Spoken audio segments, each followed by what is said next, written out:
Ratsional ko'rsatkichli daraja. Ratsional ko'rsatkichli daraja nima? Bu daraja ko'rsatkich kasr son bo'lgan daraja hisoblanadi. Ya'ni darajasi kasr sondan iborat bo'lgan. Masalan, A darajasi m taqsim n. Bu ratsional ko'rsatkichli daraja hisoblanadi. Biz buni ildiz ko'rinishida yozishimiz mumkin. Xo'sh, bunda mahraj bu ildizning darajasi hisoblanadi. Xo'sh, A m, ya'ni surat esa sonning darajasi hisoblanadi. Xo'sh, ya'ni n'inchi darajali ildiz ostidagi A sonning m'inchi darajasi deymiz.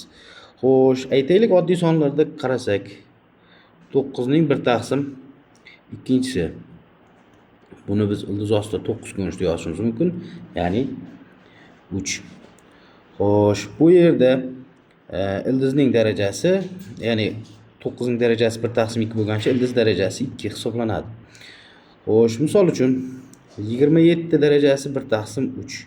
Biz buni kub ildiz ostida 27 ko'rinishda yozishimiz mumkin. 27 3 ning kubi bo'lgani uchun qiymati 3 ga teng bo'ladi.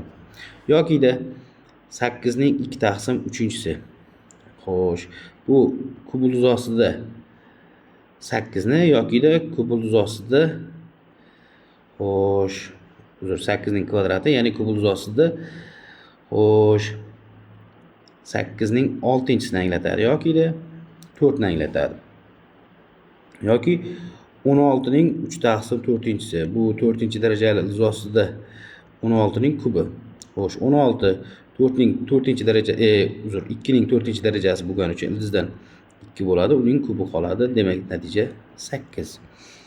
Xo'sh, ana endi A darajasi 1 taqsim n bo'lganda, demak bu n'inchi darajali ildiz ostida A ni anglatadi. Xo'sh, ikkinchi holatda A darajasi m taqsim n bo'lganda, demak bu ildiz ostida n'inchi darajali ildiz ostida A ning m'inchi darajasi bo'ladi. Xo'sh, demak 81 darajasi 1 taqsim 4 ni kvadratini qarasak, biz buni 4-darajali ildiz ostida 81 ning kvadrati ko'rinishda yozishimiz ham mumkin, yoki-da 81 ning 1 taqsim 2-si ko'rinishda ham yozishimiz mumkin. Mana bu 2 bilan 4 ni qisqartirib.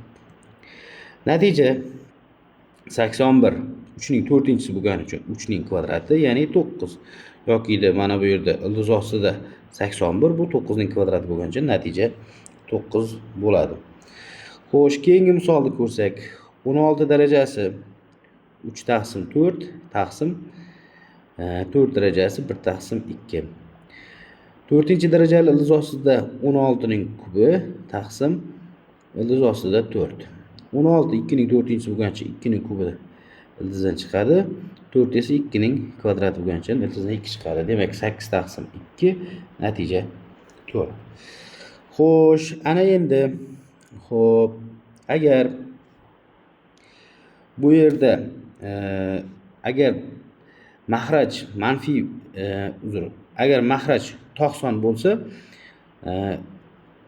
ildiz ostidagi son yoki asos istalgan son bo'lishi mumkin. Ya'ni manfiy yoki musbat ahamiyatsiz. Agar juft son bo'lsa, demak bizda doim musbat son bo'lishi mumkin. Uni kvadrat ildizda ko'rib chiqdik.